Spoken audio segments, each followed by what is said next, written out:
Jembatan Ampera penghubung Ulu dan Ilir Palembang terus bersolek. Terbaru, Balai Besar Pelaksanaan Jalan Nasional Sumatera Selatan melakukan pengecatan pada keseluruhan struktur jembatan, terutama menara kembarnya.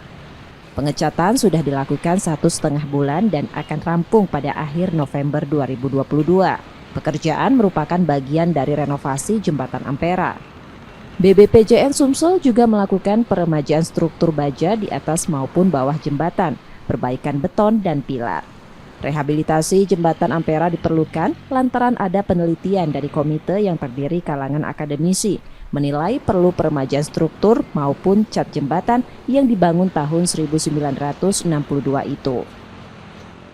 Untuk yang di Jembatan Ampera sendiri, kita melakukan pekerjaan kekuatan di struktur bawah, itu MRT, kemudian ada coating, perbaikan beton-betonnya, pilarnya, kemudian juga kita ada pengecatan dekoratif 300 mikron, itu untuk struktur di bawah ya. Kemudian untuk struktur bajanya sendiri kita ada penggantian struktur baja karena ini sudah tua baja ini.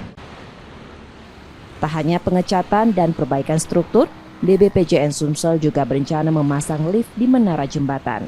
Lift tersebut dapat dimanfaatkan warga untuk naik ke ruangan di atas menara. Anggaran pemasangan lift menghabiskan dana 3 miliar rupiah dengan target dipergunakan pada akhir November 2022. Rizky Nurmizan, Kompas TV, Palembang, Sumatera Selatan.